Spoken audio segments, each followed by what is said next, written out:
स्वागत है दोस्तों YouTube चैनल साइबर सुरक्षा में। इस बार कुछ एक नया कॉन्सेप्ट आया है और ये कॉन्सेप्ट बहुत ही समझने योग्य है। अगर आप इसको समझ जाते हैं तो आपके साथ एक नए तरीके का जो फ्रॉड अभी आ गया है, आपको टाइटल देख के पता चल गया होगा, डेटा एंट्री फ्रॉड। क्या होता है डेटा एंट्री, क्या कुछ होता है, इसको समझना बहुत जरूरी है। आगे वीडियो में बताएंगे। मान लीजिए कि अगर कोई कंपनी आपको ऑफर करती है 50,000 रुपए पर मंथ घर बैठ के कमाने का, आप क्या कोई भी ऐसा होगा जिसके पास पार्ट टाइम जॉब करने का एक ऑप्शन खुलता है तो बिल्कुल उसमें वो जॉब करना चाहेगा। लेकिन क्या होता अगर आपके साथ एक कॉन्ट्रैक्ट साइन किया जाता और उस कॉन्ट्रैक्ट का ब्रीच हो जाता और उस 50,000 रुपए के चलते आपको लाखों रुपए गंवाने पड़ते, आपके हाथ कुछ नहीं आता। ऐसा अगर आपके साथ होगा तो क्या होगा, आपको उसको जानने के लिए इस वीडियो में बने रहिए। देखिए क्या कुछ हुआ। एक हमारे साइबर सुरक्षा के सब्सक्राइबर हैं, उन्होंने हमें मैसेज किया था। जब मैसेज किया तब हमने जाना कि इस तरह का एक फ्रॉड इनके साथ हुआ है। ये फ्रॉड के बारे में हम लोगों को पता था, बट चूंकि वो साइबर सुरक्षा के सब्सक्राइबर थे इसलिए हमने इस फ्रॉड को स्पेशली उनको डेडिकेट किया है। नाम हमने थोड़ा चेंज कर दिया है, उनको हमने बताया, उनको हमने बचाया। आपको अगर इस तरह के प्रॉब्लम में आप फंस जाते हैं तो किस तरह से बचना है उसे समझने के लिए इस वीडियो को देखते हैं। आगे चलते हैं, देखते हैं क्या होता है data entry fraud. Fake online data entry fraud, इसमें पूरा मैं कॉन्सेप्ट को समझाता हूं, समझिए क्या हुआ। ये अट्रैक्टिव एडवर्टीजमेंट कुछ मिले आपको। इससे पहले बल्क एसएमएस समझाया गया था। ये बल्क एसएमएस कॉल्स के थ्रू, ये सीवी ऑनलाइन ट्विकर.com पे या फिर मॉन्स्टर पे, लिंक्डइन पे इस तरह के सीवी डाल देते हैं। इन सीवी से जैसे इसको बल्क एसएमएस के थ्रू निखिल राज ने क्या किया, इनको एक बल्क एसएमएस आया। बल्क एसएमएस में इनको लिखा हुआ था जेन्युइन एंट्री डेटा जॉब्स। उस डेटा जॉब में इन्होंने क्या किया, फ्रीलांसर्स जो होते हैं, कोई कंपनी थी, उन्होंने दो कंपनी चुना था, फैंटम टेक और यूनिटेक सॉल्यूशन। इन दोनों को चुना। इन दोनों को चुनने के बाद उनसे कांटेक्ट किया। कांटेक्ट में उनके पास काम जो दिया गया था, उनको पेज टाइपिंग का, फॉर्म फिलअप का, कैप्चा फिलिंग का, वीडियो वॉचिंग का, ये काम देते हैं। वीडियो वॉचिंग वाला नया कॉन्सेप्ट है। इसके बारे में अगर कभी बहुत ज्यादा अगर फ्रॉड होगा तो बताऊंगा, अदरवाइज अभी तक मुझे इसके बारे में बहुत ज्यादा डिटेल नहीं मिला है। उन्होंने क्या किया, फैंटम टेक में काम किया। वह काम जो उनको दिया गया था वो सिर्फ मात्र 12 दिन का था। आगे बताएंगे कैसे था। 12 दिन का था। उन्होंने मात्र 3 दिन और 5 दिन में दोनों सॉल्यूशंस के काम करके, मतलब फैंटम टेक का, यूनिटेक सॉल्यूशन, दोनों के काम करके उन्होंने क्या किया, सबमिट किया। लेकिन इनका पेमेंट डिनाई कर दिया गया। क्यों पेमेंट डिनाई किया गया, उसका ग्राउंड दिया गया कि डेटा जो आपने भरा है वो इनएक्यूरेट था। टाइम लिमिट जो था वो आपने एक्सीड कर दिया, जबकि उन्होंने पहले ही दे दिया था डेटा। मल्टीपल डिवाइस एंट्री आपने किया था। ये इनके बारे में इनको कुछ नहीं पता था। इनको फिर क्या हुआ, इन्होंने बोला कि अब मेरे को आपके साथ काम नहीं करना है। जैसे ही इन्होंने ये बात बोला, तुरंत उनको एक लॉयर से मैसेज आता है। वो लॉयर ये बोलता है कि आपने कॉन्ट्रैक्ट ब्रीच किया है। कॉन्ट्रैक्ट एक्ट के जो सेक्शंस हैं 73, 74, 75, इनका उनको एक लीगल नोटिस भेजा जाता है। लीगल नोटिस भेजने के बाद उन्होंने क्या किया जाता है, फिर उनसे पैसे मांगे जाते हैं कि आपको एनओसी हम कंपनी से दिला देंगे, आप फ्री हो जाओगे, आप आजाद हो जाओगे। निखिल राज ने क्या किया, निखिल राज ने कॉन्ट्रैक्ट को जो एनओसी था उस एनओसी को ले लिया। एनओसी को लेने के लिए उन्होंने पैसे पेमेंट किए, लेकिन उसके बाद भी ये फंसे रह गए। ये क्या हुआ उनके साथ, इसको जानना और समझना बहुत जरूरी है कि क्या ये पूरा चीज जो इनको पैसा मिल रहा था और इनको पैसा मिलने के बाद ये फिर भी फंसे रह गए, क्यों ऐसा हुआ इनके साथ। ये आपके साथ भी हो सकता है। इसको जानते हैं, इसको समझते हैं, देखते हैं क्या था मामला। देखिए निखिल राज ने क्या किया था, फैंटम टेक का और यूनिटेक सॉल्यूशंस का, ये दोनों ने जो काम का क्राइटेरिया दिया था वो ये था कि आपको 1000 फॉर्म फिल करने हैं 12 दिन में विद 90% एक्यूरेसी। पेमेंट वो 30 पर फॉर्म दे रहे थे।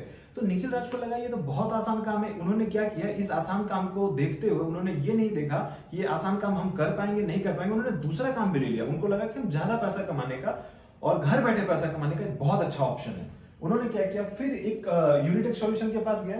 वहां पे 100 पेजेस इनको लिखने थे। 12 दिन में 90% एक्यूरेसी के साथ 250 रुपए पर पेज मिल रहा था। उन्होंने इमीडिएटली इन दोनों काम को लिया और चूंकि इनका बैकग्राउंड थोड़ा टेक्निकल था, निखिल राज ने क्या किया, इन्होंने फटाफट फॉर्म भर दिया, फटाफट इसका पेजेस भर दिया और इसको जो है वो 5 दिन में कंप्लीट किया और इसको 3 दिन में कंप्लीट किया। कंप्लीट करने के बाद उन्होंने वेरिफिकेशन के लिए भेजा। वेरिफिकेशन में उन्होंने ये बोला कि हमारे पास जो 12 दिन का समय था हमने 3 दिन में कंप्लीट कर लिया। अब आप ये देख करके बताओ कि आपको जो मैंने काम दिया है वो सही है, उसका एक्यूरेसी रेट 90% है कि नहीं। उन्होंने क्या किया, यहां से प्रॉब्लम सारा स्टार्ट कर दिया। उन्होंने क्या किया, बहुत खतरनाक बात बोला निखिल जी को कि आपने एक बार सबमिट कर दिया तो अब आप उसके एक्यूरेसी लेवल पे सवाल नहीं उठा सकते। वो हम बताएंगे आपको। ऐसा नहीं है कि हम आपको वापस से भेजेंगे और आप उसको फिर से ठीक करके दोगे, ये पॉसिबल नहीं है। और उसी से सारा काम स्टार्ट हुआ, सारा चीज ये प्रॉब्लम स्टार्ट हुआ। जो ये फैंटम और ये इस तरह के यूनिटिक सॉल्यूशंस थे, ये बहुत ही अट्रैक्टिव लिक्रेटिव जो है एडवर्टीजमेंट देते हैं, ये सभी को ट्राई नहीं करते। बेसिकली क्विकर जॉब पे या फिर इस तरह के जहां जहां लोगों ने अपना सीवी डाल रखा है वहां पे उन लोगों को पकड़ते हैं, वहां के लोगों को अट्रैक्ट करते हैं, बल्क एसएमएस भेजते हैं और लोग उस पर कॉन्ट्रैक्ट करते हैं। तो उनका जो बहुत अच्छी गाढ़ी कमाई, जो हमने बहुत मेहनत से जो लोग कमाए हैं, उसको हड़पने के लिए काम करते हैं। तो इस तरह के मैसेजेस आपको भी आ सकते हैं, आप काइंडली उस पर रिस्पॉन्ड ना करो। बल्क एसएमएस फ्रॉड जो 2021 वाला हमने बनाया है, आप अगर नहीं देखे हो तो उसे जाकर देखो, ये सेम उससे मिलता जुलता फ्रॉड है। इसलिए मैं जब भी बोलता हूं आपको यही बताता हूं कि हमारा पूरा सीरीज बनता है, हम किसी भी चीज को ऐसे यूं ही किसी को डायरेक्टली नहीं बना देते, ये भी उसी का पार्ट है। बल्क एसएमएस से ये चीज आपके पास आ सकता है और इस तरह से प्रॉब्लम स्टार्ट हुआ। अब उसके बाद देखिए क्या हुआ, उसके बाद निखिल राज को क्या होता है, निखिल राज को एक नोटिस भेजा जाता है। नोटिस भेजने के बाद कोर्ट से फोन आता है, कोर्ट से फोन आने के बाद उसे डराया जाता है, धमकाया जाता है, उन्हें यह बोला जाता है कि आपको यहाँ पे तुरंत आकर के आपके नाम पे केस हुआ है, आप इसको आके विड्रॉ कराओ, अदरवाइज आपको लीगल नोटिस में इमीडिएटली भेजता हूं। और ये जो 50,000 की नौकरी, जो 30,000 की नौकरी और 25,000 की नौकरी है, इस 30,000 और 25,000 के लिए उनसे 1.5-2 लाख रुपए मांगा जाता है कि आपको यहां से लीगल नोटिस भेजा जाएगा। तब वो बोलते हैं, निखिल राज उस समय बहुत परेशान हो जाते हैं, उनको समझ नहीं आता कि क्या करना है। अब वो क्या करते हैं, उन्होंने इमीडिएटली क्या किया कि वो पेमेंट पे करने के लिए बात किया कि भाई हमको कितना पेमेंट पे करना होगा। तो ये बोले कि ठीक है, आप अगर लीगल नोटिस के थ्रू जाना चाहते हो तो आपको टोटल अमाउंट पे करना होगा, और अगर आप लीगल नोटिस को नहीं देखना चाहते हो, लीगल नोटिस को चाहते हो कि हम यहां से विड्रॉ करके खत्म करवा दें, तो आपको क्या करना होगा, आपको उस कंपनी से हम आपको एनओसी दिलवा देंगे, उसके लिए आपको 10,000 रुपीज इमीडिएटली पे करना होगा। शाम 4 बजे तक गुजरात कोर्ट आ जाओ। तो निखिल ये परेशान हो गए इस बात को सोच के कि भाई 4 बजे तक मैं उत्तर प्रदेश में रहता हूं और 4 बजे तक मेरे को गुजरात पहुंचना है, ये तो पॉसिबल ही नहीं है। तब उन्होंने, लॉयर ने क्या किया, लॉयर ने उनको ये बोला कि भाई अगर आप पॉसिबल नहीं है बोल रहे हो तो आप ई साइन करके भी उस कॉन्ट्रैक्ट को खत्म करवा सकते हो और वहां से आपको एक नोटिस हम मंगवा देंगे जो नो ऑब्जेक्शन सर्टिफिकेट होगा। तो उसमें जब ये पूछा गया कि निखिल राज ने पूछा कि भैया उसके लिए मुझे एक्स्ट्रा क्या करना पड़ेगा, तब उन्होंने ये बोला कि उसके लिए ई साइन भेजना पड़ेगा। ई साइन का एडिशनल चार्ज रहता है, वो आपका 25,000 है। तो 10,000 पहले का और 25,000 है। टोटल पेमेंट जो है निखिल राज ने क्या किया, 35,000 रुपए पे किया। 35,000 रुपए पे करने के बाद इनको ये बोला गया कि अब आप आजाद हो। लॉयर ने बोला अब आप आजाद हो, लॉयर का कॉल आना हो गया बंद। लेकिन ठीक दूसरे दिन क्या होता है, एक नया खेल शुरू होता है, कंपनी उन्हें कॉल करना स्टार्ट करती है। तब निखिल राज बोलते हैं कि हमने तो पैसा पे कर दिया है, एनओसी आपके तरफ से तो मिल गया है मुझे। तो उन्होंने ये बोला कि जो आपको एनओसी मिला है वो आपने लीगल कॉन्ट्रैक्ट को ब्रीच किया था, उसका एनओसी दिया गया है। अभी भी कॉन्ट्रैक्ट आपका हमारे साथ बना हुआ है। कॉन्ट्रैक्ट जो हमारा आपके साथ बना हुआ है वो टोटल 11 मंथ्स का था। अभी आपको टोटल अमाउंट पे करना होगा 11 मंथ्स का। वो अमाउंट क्या था, वो अमाउंट ये था कि यूटिलिटी चार्ज पे, सर्वर मेंटेनेंस चार्ज पे अलग अलग चार्ज बना के उनसे मांगा जा रहा था। इनफैक्ट इस केस में मैं आपको एक बात और बता दूं कि उनका फर्स्ट मंथ का जो सैलरी था उसका भी कुछ परसेंट मांगा जा रहा था उनसे, और वो बोला गया कि आपको फर्स्ट मंथ का जो सैलरी मिलेगा, अगर मिलता है तो वो चीज आपको रिफंडेबल होगा नेक्स्ट मंथ में, आपको फर्स्ट मंथ में उतना अमाउंट पे करना पड़ेगा। तो ये यूटिलिटी चार्ज, मेंटेनेंस चार्ज और अदर कॉस्ट बोल करके भी उनको ठगा जा रहा था। कुल मिला के बात ये था कि अब निखिल राज इस चीज में फंस चुके थे कि उनको यही नहीं समझ में आ रहा था कि हमने जॉब लिया है या जॉब दिया है, क्योंकि पैसा वो लगातार देते जा रहे थे, उनके पास पैसा हुआ खत्म। चूंकि वो हमारे सब्सक्राइबर थे, इमीडिएटली उन्होंने क्या किया, उन्होंने कांटेक्ट किया साइबर सुरक्षा को फॉर हेल्प। साइबर सुरक्षा की पूरी टीम, चूंकि वो हमारे सब्सक्राइबर थे, उनकी मदद करने के लिए बहुत ही एक अच्छा जो लूप होल था उनको पूरा डिटेल में स्टडी की और विद इन 3 डेज इस सारे सिस्टम को खत्म करवाया और वहां से बात करके गुजरात कोर्ट में बात किया। लेकिन वहां पे उनको, चूंकि इस तरह का कोई बंदा था नहीं, तो गुजरात कोर्ट ने डिनाई कर दिया। लेकिन फिर भी आपको दिखाते हैं कि किस तरह से हम लोगों ने उसको चेक किया, क्या क्या हम लोगों को मिला, कैसे इससे बच सकते हैं, इसको जानना आपके लिए बहुत जरूरी है। आगे देखते हैं। देखिए ये वो एफआईआर की कॉपी है जो गुजरात हाईकोर्ट के की कोई वसीम शेख है। चूंकि ये नाम मैं दिखाना इसलिए चाहता हूं क्योंकि मुझे ये जेन्युइनली फ्रॉड लगा और मैं आपको दिखा सकता हूं कि ये जो उन्होंने भेजा है, अगर ये लीगल नोटिस जेन्युइन है तो उनको ये पता होना चाहिए कि आईपीसी के सेक्शन और कॉन्ट्रैक्ट एक्ट के सेक्शन दोनों अलग अलग होते हैं। उन्होंने आईपीसी के जो सेक्शंस लगाए, ये बेसिकली आईपीसी के जो सेक्शंस थे 73, 74, 75, उन्होंने गलती से ये टाइप किया। अगर वो थोड़ा भी आपको आईपीसी का जानकारी है, इंडियन पीनल कोड का जानकारी है, तो आप ये गलती नहीं करोगे। उन्होंने क्या गलती किया, ये आईपीसी के जो सेक्शन 73, 74 है, ये सॉलिटरी कन्फाइनमेंट से रिलेटेड है, ना कि ब्रीच ऑफ ट्रस्ट या ब्रीच ऑफ कॉन्ट्रैक्ट से रिलेटेड है।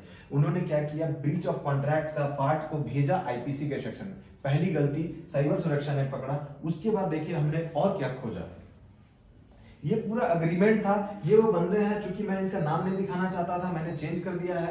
ये वो बंदे हैं, उनसे मैंने बोला कि आप चूंकि देखो आप क्या गलती किए हो। देखो उन्होंने क्या किया था, अपना फोटो भेजा था और उन्होंने क्या किया था, अपना एक साइन भेजा था। वो साइन लगा के ये एक अग्रीमेंट बनाया गया, जो अग्रीमेंट उनको कभी नहीं भेजा गया और उनको बताया गया इस तरह के कुछ चीजें हैं जो उनको फोन पे नहीं बताया गया था। उनको जॉब लेने से पहले ये बात नहीं बताई गई थी कि आपको क्या क्या चीज हमारे साथ कॉन्ट्रैक्ट में आना है। इसमें आपको कुछ दिखाता हूं। Amount 499 will be deducted from the salary if generated. अगर सैलरी जनरेट होता है तो डिडक्ट किया जाएगा मेंटेनेंस चार्ज पे, अदर चार्जेस पे, यूटिलिटी चार्जेस पे, इस तरह करके। उसके बाद दूसरा देखो, मल्टीपल लॉगिन अगर आप करते हो, चूंकि इनके यहाँ से मल्टीपल लॉगिन नहीं था, उन्होंने अगर एक मोबाइल पे कभी कभी सर्वर लॉस हो जाता था और दूसरे मोबाइल से एक्सेस करते थे। ऑफलाइन हो या ऑनलाइन, अगर मल्टीपल लॉगिन होता है तो ये भी आपका कॉन्ट्रैक्ट खत्म कर देंगे और आपको चार्ज करने बोलेंगे। आपका यहाँ पे पेनल्टी भी लगा सकते हैं। और इसके बाद मेंटेनेंस चार्ज देखिए 8000 के आसपास है। उसके बाद देखिए ये जो है कि एक्यूरेसी रिपोर्ट जो है वो फर्स्ट पार्टी का जो एक्यूरेसी रिपोर्ट है वो देगी। लेकिन यहाँ पे बात ये हुआ था कि एक्यूरेसी रिपोर्ट 2 से 3 दिन में आपको दिया जाएगा। यहाँ पे आप देख सकते हो 2-3 वर्किंग डेज है। लेकिन उन्होंने क्या किया, एक्यूरेसी रिपोर्ट नहीं दिया। उन्होंने ये बोला कि आपने 3 दिन में काम कंप्लीट किया, काम हो गया कंप्लीट। अब टोटल एक्यूरेसी रिपोर्ट उतने ही दिन में दिया जाएगा, ना कि पूरा 12 दिनों में। उसके बाद देखते हैं उन्होंने क्या किया, ये जो क्लॉज 4 है, इस तरह के क्लॉज है, ये फिर फर्दर डेटा पेमेंट के लिए कंपनी रिस्पॉन्सिबल नहीं होगी, टर्मिनेशन के लिए वो बहुत सारे इसमें कॉन्ट्रैक्ट पे चीजें लिखी हुई थी जो इन्होंने कभी साइन नहीं किया। इन्होंने सिर्फ अपना फोटो और एक साइन भेजा था और उसको उन्होंने स्कैन करके पेस्ट कर दिया। पेस्ट करने के बाद ये चीज बना दिया। और उसके बाद फिर क्या है, ये जो चीज बोला गया कि जो भी आपके साथ ब्रीच होगा ये एडजुडिकेशन होगा। अगर एडीआर के बारे में आपने जाना, एडीआर के बारे में आपको पता है, अल्टरनेट डिस्प्यूट रेजोल्यूशन के बारे में पता है, तो वो लोग एडजुडिकेशन के बारे में जरूर जानते होंगे। एडजुडिकेशन का बहुत ही बढ़िया तरीका होता है, ना कि आपको लीगल नोटिस भेजकर कोर्ट से डायरेक्टली परेशान किया जा सकता है। ये चीज गलत था।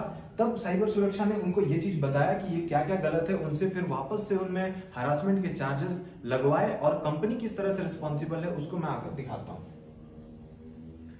एलिजिबिलिटी क्राइटेरिया अगर देखा जाए तो कुछ भी नहीं था। क्वालिफिकेशन डिटेल मांगा गया कि भाई सामने वाले को क्या क्वालिफिकेशन होना चाहिए था, नहीं। स्पेशल मेरिट्स, अगर हम कंप्यूटर का कोई काम किसी से करवा रहे हैं तो क्या आपके पास वो कंप्यूटर का टाइप करने का, आपके पास कोई टाइपिंग टेस्ट आपने पास किया हो या कहीं कंप्यूटर सीखा हो, ये है क्या? वो कुछ नहीं था। Free will of the employ, मान लीजिए इनकेस अगर एम्प्लॉय बीमार पड़ जाता है, उस केस में जो 24/7 का जो कॉन्सेप्ट है वो यहाँ काम करेगा क्या, उसके बारे में कुछ नहीं लिखा था। Paying capacity of the employ, अगर आप किसी से पेनल्टी लगाते हो, आप ये कर रहे हो कि इसको पेनल सेक्शन के तहत रखा जाएगा और ये कॉन्ट्रैक्ट में आप डाल रहे हो, तो क्या आप पेइंग कैपेसिटी देख रहे हो? सामने वाला बंदा आपको पे कर सकता है क्या? इस बारे में आपने कुछ भी नहीं पता किया। ये आईटीआर, इनकम, बैंक स्टेटमेंट ऐसा कुछ मांगा गया था उनसे, हमने पता किया तो बोला नहीं। एग्रीमेंट पेपर वैलिडिटी, जो उसकी वैलिडिटी है वो डाउटफुल है, कुछ नहीं पता हुआ एग्रीमेंट पेपर के बारे में, उसने फोटो लगा दिया। जब भी एग्रीमेंट होता है किसी विटनेस के सामने होगा, उस पे विटनेस का अप्रूवल लिया जाएगा, इस तरह का कोई भी चीज नहीं। वो उसमें विटनेस था जो उसको एग्रीमेंट को वैलिड करेगा। कोर्ट में कैसे प्रूव करोगे कि वो वैलिड है एग्रीमेंट? ये कोई नहीं प्रूव कर सकता, ना वो कंपनी प्रूव कर सकती है, ना वो जो हमारा बंदा है निखिल राज वो प्रूव कर सकता है। नोटराइजेशन, कोई भी अग्रीमेंट होता है उसके ऊपर नोटरी का आपने डाल दिया, 100 रुपए का अगर लिख दिया सरकारी राशि और या मूल्य या कुछ इस तरह का लिख दिया, तो उसके नोटराइजेशन होता है। नोटराइजेशन का मतलब हुआ कि कोर्ट में, कोर्ट परिसर के अंदर उस पर बकायदा मोहर लगता है और विटनेस के सामने लगता है और विटनेस उसको अप्रूव करते हैं। तो नोटराइजेशन हुआ, विदाउट विटनेस नोटराइजेशन भी नहीं हुआ था। फोन कॉल मिसमैच हो रहे थे। फोन कॉल मिसमैच इसलिए हो रहे थे कि लॉयर कुछ और बात बोल रहा था, बैंक और कुछ बात बोल रही थी, कंपनी कुछ और बात कर रही थी, फ्रीलांसिंग की जो कंपनी जिसके थ्रू जॉब रिक्रूट हुआ वो बिल्कुल अलग बात कर रही थी। ये बात बिल्कुल मिसमैच था। इससे कुल मिलाकर ये पता चलता है कि ये गलती कंपनी की तरफ से थी, ना कि निखिल राज की तरफ से। निखिल राज को जब हम लोगों ने ये बात बताया तो निखिल राज ने हरासमेंट का केस किया। और ये कंपनी किस पे लायबल हो सकती है, देखिए 406 and 420 criminal breach of trust and 420 cheating के जो सेक्शन है आईपीसी के सेक्शन में। ये बेसिकली उन कंपनी का इंटेंट था चीट करने का। इसी को डेटा एंट्री फ्रॉड बोलते हैं। इसी को हम लोग ये समझते हैं कि ये जो फ्रॉड हो रहा है ये बहुत कॉमन हो गया है। इसके लिए आपको बिल्कुल सतर्क होके, सावधान होके साइबर सुरक्षा के चैनल से जुड़ना होगा, क्योंकि वो हमारे एक एक्सक्लूसिव सब्सक्राइबर थे। उन्होंने हमारे जो भी चैनल है उनको जितने भी वीडियोस है बहुत करीबी से देखा था, बहुत समझा था। उनको जब ये डर सताने लगा तब उन्होंने जो हमसे कांटेक्ट किया वो बहुत बाद में किया। हम ये चाहते हैं कि अगर आपके साथ कोई फ्रॉड हो, आप रेदर इधर उधर जाने के बजाय आप एफआईआर दर्ज करा दो। आपको लगता है, ऐसा जरूरी नहीं कि जो फ्रीलांसिंग देते हैं वो सभी जो कंपनीज हैं वो सभी इस तरह के काम करते हैं, ऐसा जरूरी नहीं है। मैं कुछ कंपनीज की बात कर रहा हूं जो इस तरह के लीगल टर्म्स को बनाते हैं, आपको हायरस करते हैं, परेशान करते हैं और तंग करते हैं। वैसी कंपनीज जो आपको वाकई में जो आपका ट्रेनिंग कराती है, जो आपके ट्रेनिंग पे खर्च करती है, फिर आपको काम देती है और आप उसका काम बीच में छोड़ के अगर जा रहे हैं, तो अगर वो आपसे पैसा मांग रही है या आपको हैरेस कर रही है तो हैरेसमेंट नहीं है, उनका लीगल राइट है, वो आपको पैसा मांग सकते हैं बिकॉज उन्होंने आप पे खर्च किया है। वो खर्च उन्होंने प्रॉपर चैनल के थ्रू किया है। तो इस चीज को आपको जानना बहुत जरूरी है कि कौन सी कंपनी डेटा एंट्री फ्रॉड के नाम पे आपसे पैसा ठग सकती है और कौन सी नहीं ठग सकती है। अगर आपके साथ ऐसा कुछ वाकया हुआ है, कमेंट सेक्शन में जरूर बताएं। और अगर आपको और भी कोई सी तरह की परेशानी हो तो बिल्कुल जुड़े रहे इस चैनल से। आपको आगे आने वाले